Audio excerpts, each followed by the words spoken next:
अजीज दोस्तों, प्रोग्राम में आपका स्वागत है। इस वक्त की सबसे बड़ी खबर ईरान का पाकिस्तान, इराक और सीरिया में हमला है। और ये हमला जैसे कि जब से गज़ा पे इजराइल का अटैक हुआ है ये नज़र आ रहा था कि ईरान कहीं ना कहीं इस जंग में कूदेगा, लेकिन ईरान एक डिफरेंट एंगल से आया है। ज़ाहिर है हमास को, हिजबुल्लाह को, हूतियों को, आईएसआईएस को, ये सब ईरान की इस वक्त सपोर्ट हासिल है। और एक जो हमास के ऊपर अटैक हुआ, हिजबुल्लाह पे हुआ और अब हूतियों पे हो रहा है, तो ये इनडायरेक्ट ईरान का इसमें अटैक ईरान के ऊपर था। और अब ईरान ने इराक और सीरिया के बाद अब पाकिस्तान में भी हमला किया है। ईरान ने पहले देखें, इसकी कड़ियां जोड़नी होगी। सबसे बड़ा सवाल यह है कि इसमें अमेरिका, इंडिया की क्या इन्वॉल्वमेंट है और इसमें अफ़गानिस्तान कहाँ खड़ा है।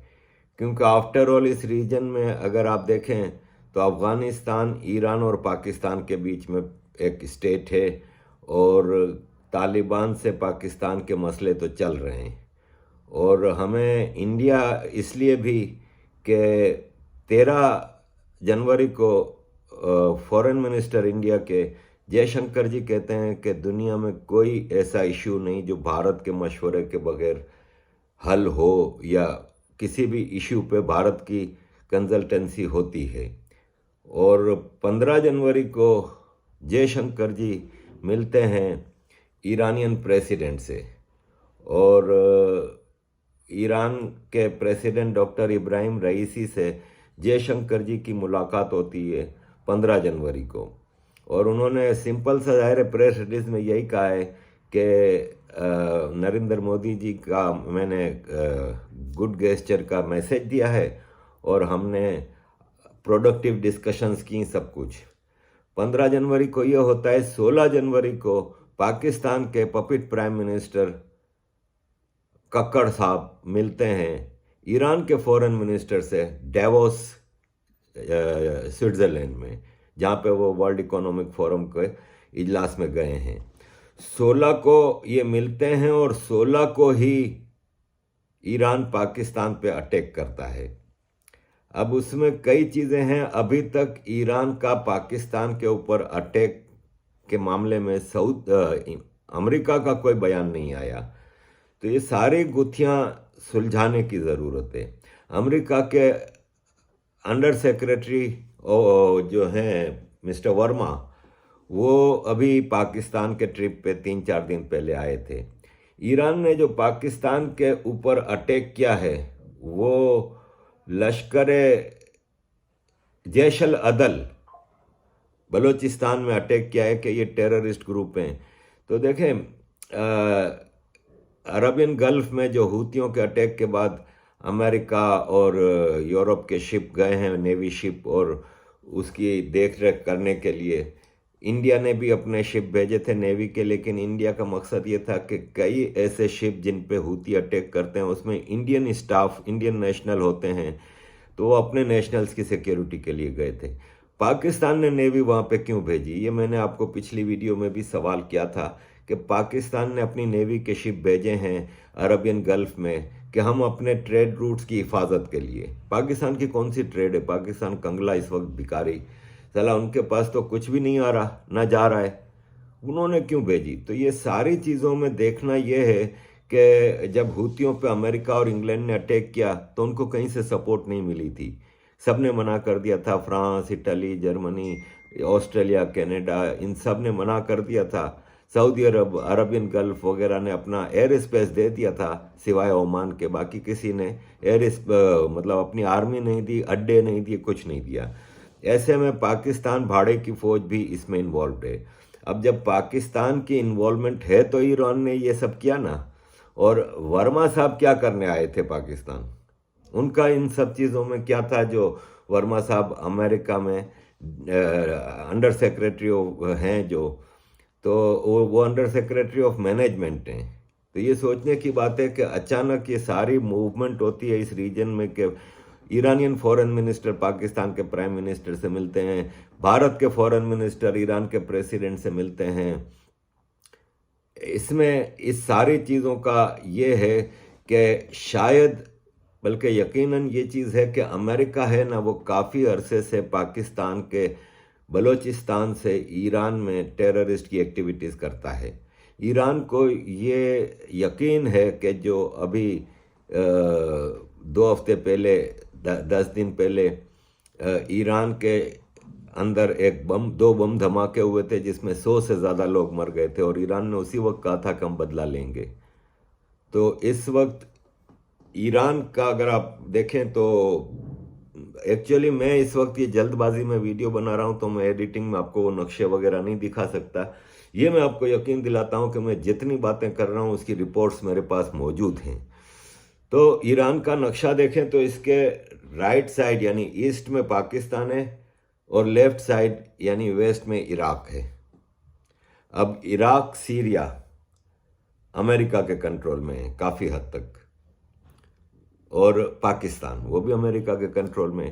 तो ईरान को श्योर है कि जो भी टेररिस्ट एक्टिविटीज़ ईरान में हो रही हैं, जो भी ह्यूमन राइट्स के हवाले से, औरतों के राइट्स के हवाले से मूवमेंट चल रही है, वो कहीं ना कहीं से इराकी सीरिया और पाकिस्तान से ऑपरेट होती हैं, और उसका डायरेक्टर जनरल ज़ाहिर अमेरिका है। तो ईरान ने पाकिस्तान पे हमला किया। अब आप ये देखें कि पाकिस्तान एयरफोर्स दावे करती है कि हमारे एक चिड़िया भी हमारे इलाके से गुजरेगी तो हम उसको मार गिराएंगे। ईरान के ड्रोन आते हैं, ईरान के मिसाइल्स आते हैं और पाकिस्तान में बलूचिस्तान के पंजगोर इलाके पे जाके अटैक करते हैं। पाकिस्तान की एयरफोर्स क्या सो रही थी? तो हमें नज़र आ जाता है कि पाकिस्तान के जितने दावे हैं ना कि पाकिस्तान के पास इतनी मिलिट्री कैपेबिलिटी है, ये वो, ये अभिनंदन ने भी वो दावे खोखले कर दिए थे, और पाकिस्तान में घुस के बालाकोट पे हमला हुआ था। अब उसके हवाले से भी मैं एक चीज़ बता दूं कि उस वक्त प्राइम मिनिस्टर इमरान खान और आर्मी चीफ जनरल बाजवा का, मतलब आप यूं समझ लें कि टांगें काँप रही थीं। वो इतने डरे हुए थे कि अब मोदी ने हमला कर दिया, ख़ास तौर पे जब अभिनंदन को गिरफ्तार किया इन्होंने। और अभिनंदन पे उस वक्त कुछ लोगों ने टॉर्चर भी किया था, उसका चेहरा लहूलुहान था। तो उस वक्त इनको ये डर था कि अब मोदी ने हमें नहीं छोड़ना। और आपको याद होगा कि अयाज सादिक पाकिस्तान के एक्स स्पीकर ने भी ये बात कही थी कि बाजवा आया था कमरे में, माथे पे पसीना था, टांगें कांप रही थीं, और उसने आते ही कहा कि अभिनंदन को फ़ौरन छोड़ दो वरना मोदी मारेगा। एक और नई चीज़ सामने आई है उस हवाले से कि भारत के उस वक्त के हाई कमिश्नर जो पाकिस्तान में थे, अजय बिसारिया जी की नई किताब आ रही है, और उस किताब में उन्होंने कुछ पोलें खोली हैं। उन्होंने ये कहा है कि किताब है एंगर मैनेजमेंट, और उसमें उन्होंने कहा है कि जब 27 फरवरी 2019 को रात को टेंशन बहुत बढ़ गई थी और नज़र आ रहा था कि अब इंडिया ने पाकिस्तान पे हमला करना है, क्योंकि अभिनंदन को इन्होंने कैप्चर किया था। तो इमरान खान ने पाकिस्तान में भारत के हाई कमिश्नर अजय बिसारिया जी को कहा कि मैं मोदी जी से बात करना चाह रहा हूँ, और इस सिचुएशन को, जंग को टालने के लिए। तो जंग टालने के लिए एक्चुअली नहीं था भारत पाकिस्तान पे हमला ना करे, ये था, क्योंकि उसको पता था कि अगर भारत ने हमला कर दिया ना पाकिस्तान पे तो पाकिस्तान बच नहीं सकता। और 71 में तो 17 दिन फिर जंग चल पड़ी थी, लेकिन इस बार उनको यकीन था कि पाकिस्तान 2 दिन भी जंग बर्दाश्त नहीं कर सकेगा। तो अजय बिसारिया जी ने कहा अच्छा मैं कोशिश करता हूँ आपकी मोदी जी से बात कराने की। लेकिन फिर अजय बिसारिया ने पाकिस्तान के हाई कमिश्नर सुहेल महमूद, जो कि भारत में पाकिस्तान के हाई कमिश्नर थे, उनको फ़ोन करके बताया कि मोदी जी तो सो रहे हैं। अब सबको पता है कि रात के 12 बजे मोदी जी कहाँ सोते हैं, और सोते भी होते तो इस मामले में अगर होता तो मोदी जी फ़ौरन कॉल रिसीव करते। लेकिन इंडिया की पॉलिसी थी कि हम कोई बात करने को अब तैयार नहीं है, क्योंकि अब भारत में भी एक ऐसी सरकार है जो ये नहीं कहती कि अच्छा तुमने हमला किया हम क्रिकेट नहीं खेलेंगे तुम्हारे साथ। इस बार भारत की सरकार दे मीन बिजनेस कि भाई हमें अब इस बार बहुत हो गया भाई साहब, अब हम बर्दाश्त नहीं करेंगे। तो मोदी जी ने इनकार कर दिया था। आप यकीन माने उस वक्त भारत के कुछ लिखारी थे जिन्होंने इमरान खान को हीरो करार दिया था कि उसने अभिनंदन को छोड़ा, और राजदीप सरदेसाई, बरखा दत्त, हरिंदर बावेजा, शोभा दे, ज्योतिमणि राम सुब्रमण्यम, और यह है कि इसमें इन्होंने इमरान खान को पीस का मतलब अमन का हीरो डिक्लेयर किया था। जैसे राम सुब्रमण्यम लिखते हैं कि अभिनंदन को वापस भेज के Imran Khan has become biggest statesman in the sub continent, this is probably his finest innings under pressure. लेकिन असल कहानी क्या थी ये आपको पता चल गई है कि डर के मारे इनका वो था, अमन का अगर दावा होता तो वो पुलवामा अटैक करते ही नहीं। तो ये सारी चीज़ें अगर हम देखें तो उस वक्त भी पाकिस्तान की आर्मी ये हालत थी। अफगानिस्तान आए दिन क्रॉस बॉर्डर फायरिंग करके पाकिस्तान में मामला कर रहा है तालिबान, और अब ईरान के मिसाइल आते हैं, ड्रोन आते हैं, अटैक करते हैं, सेफली वापस चले जाते हैं। कहाँ सो रही थी पाकिस्तान की एयरफोर्स, कहाँ सो रहा था पाकिस्तान का आर्मी चीफ। तो नज़र आता है कि पाकिस्तान की आर्मी की कैपेबिलिटी ज़ीरो है। इनके पास शायद फाइटर जेट्स होंगे, एंटी मिसाइल टैंक्स होंगे, सब कुछ होंगे, लेकिन उन सबको चलाने के लिए पेट्रोल नहीं है। इनकी इकोनॉमी का यह हाल है कि ये किसी, आप छोड़ें पाकिस्तान और ईरान और भारत को, ये तालिबान से 2 दिन जंग नहीं कर सकते। तो ये अटैक बलोच, उन्होंने कहा है कि बलोचिस्तान में कुछ टेरर ग्रुप हैं और उनके खिलाफ अटैक हुआ है। तो एक्चुअली ये बलोचिस्तान में टेररिस्ट ग्रुप जो है ना, ये पाकिस्तान आर्मी के अंडर में चलते हैं। ये जैश ए मोहम्मद और जैश ए अदल और इस टाइप के नाम है ना आर्मी रखती है, ये इस्लामिक नाम बलोच नहीं रखते। बलोचों के होते हैं Balochistan liberation movement, Balochistan freedom fighters, Balochistan national movement, इस टाइप के होते हैं। ये जो ग्रुप है ना जैश ए अदल, ये प्योरली आईएसआई और अमेरिका की प्रोडक्ट है। और जैसा कि आपको पता है कि बलोचिस्तान में काफ़ी हद तक बड़े टेरर ग्रुप बनाए हैं पाकिस्तान ने to counter Baloch groups also, और ईरान में और अफगानिस्तान में जो कि दोनों का बॉर्डर बलोचिस्तान से मिलता है, उसमें कार्रवाइयाँ करने के लिए खुरासान, दाइश खुरासान नामी ग्रुप का अफगानिस्तान भी शिकायत करता रहता है कि पाकिस्तान में दाइश खुरासान नामी ग्रुप अफगानिस्तान के खिलाफ एक्टिविटीज़ करता है। इसके अलावा ईरान का शिकायत रही है कि हमारे साथ ये मुसलसल पाकिस्तान के ज़रिए हम पे अटैक होते हैं। और ये ईरान का एक बहुत बोल्ड स्टेप था, क्योंकि ये ईरान ने इतना मतलब ज़बरदस्त एक टारगेट किया है, और इसमें अभी तक अमेरिका ने कोई रिएक्शन नहीं लिया। इराक में मोसाद के हेडक्वार्टर, सीरिया में मोसाद के हेडक्वार्टर पे अटैक हुआ है।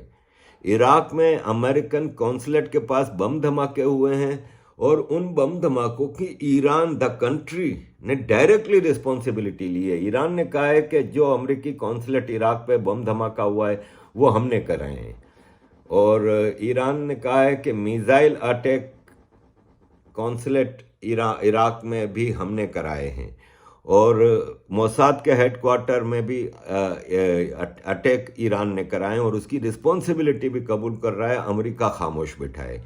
और ऐसे में अब पाकिस्तान पे ये अटैक हुआ है तो डेफिनेटली अमेरिका को कुछ तो बोलना चाहिए था, लेकिन अभी तक अमेरिका भी खामोश है। 24 घंटे हो गए इस अटैक को।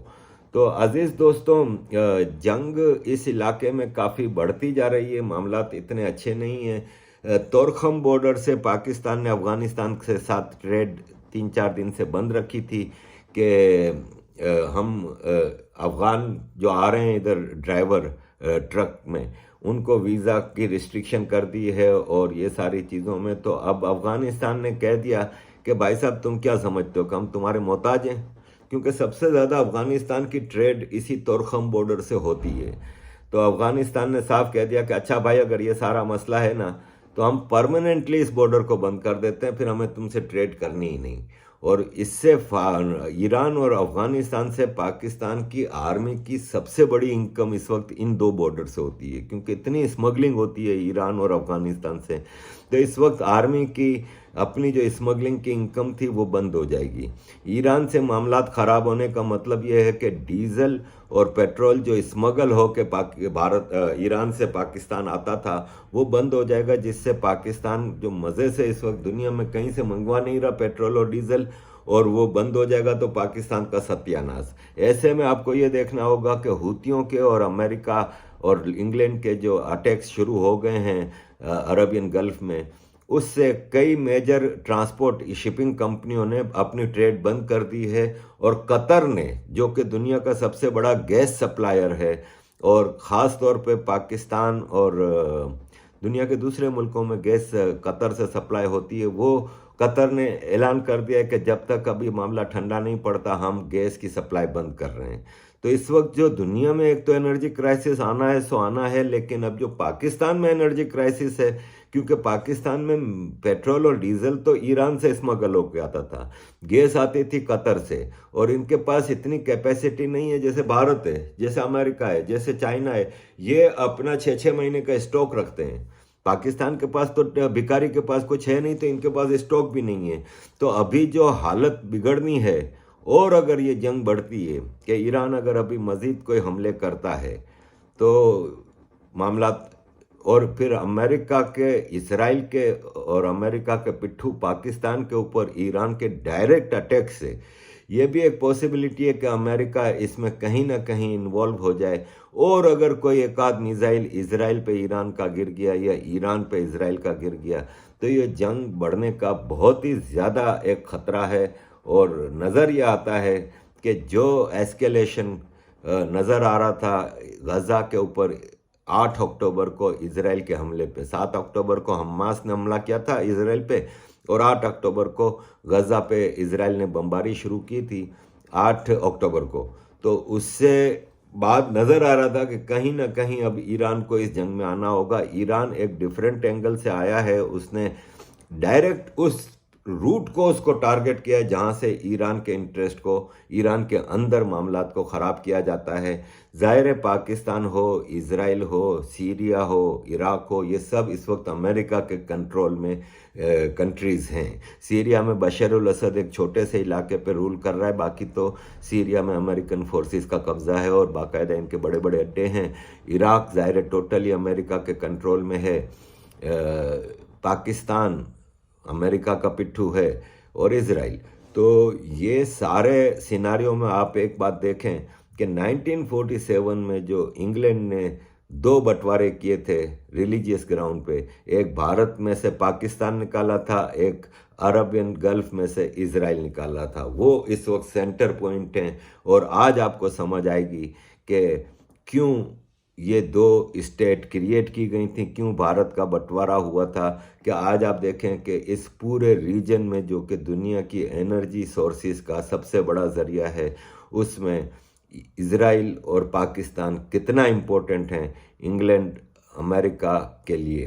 तो अजीज़ दोस्तों, लेट्स सी कि आगे इस सिचुएशन क्या होती है। हो सकता है अभी 2-3 दिन कोई चीज़ ना हो, लेकिन अब मामला पाकिस्तान की मुमताज़ बलोच आ गई, फ़ौरन अपना सारा टोबड़ा लेके बैठ गई कि हम कंडेम करते हैं और हम वार्निंग देते हैं कि इसके खतरनाक नतीजे होंगे अगर आइंदा क्या।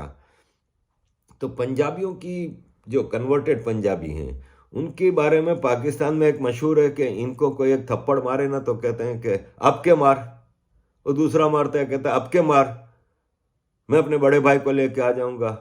बुज़दिल हैं साले ये। जिस दिन से ये, हालांकि पंजाबी बहुत बहादुर कौम है, लेकिन जब ये कन्वर्ट हो गए ना तो ये फारिग हो गए, ये सिर्फ साजिशी हो गए, साजिशें करते हैं। तो अजीज़ दोस्तों, ये है कि अब पाकिस्तान ने ईरान को कहा है कि अब के मार। तो अब तक क्या कर रहे थे? सो रहे थे। तुम्हारे मुल्क में सॉवरेंटी पे हमला हुआ है तो तुम्हारी दुनिया की नंबर 1 आर्मी और नंबर 1 एजेंसी और ये और वो और दावे जो कर रहे थे, जेट थंडर 17 है हमारे पास, F-16 है, ये सब। F-16 आपको पता है कि अमेरिका ने कहा है कि भारत के खिलाफ यूज़ नहीं करोगे, ईरान के खिलाफ मज़े से यूज़ कर सकते हो, तो क्यों नहीं किया यूज़? उस वक्त तो बड़े दावे कर रहे थे कि हमने अभिनंदन का जहाज गिरा दिया, ये कर दिया, वो कर दिया। तो सीधी सी बात है कि जब आपके पास खाने को ना हो, आपको अपनी आर्मी को देने के लिए रोटी ना हो, उनकी गाड़ियों का पेट्रोल ना हो, उसी ईरानियन पेट्रोल पे सब आप चलते हो, तो पाकिस्तान आर्मी का तो इस वक्त सत्यानाश हो गया। तो अजीज दोस्तों, this is the latest situation. Thank you very much for all your support. Kindly keep supporting. Thank you.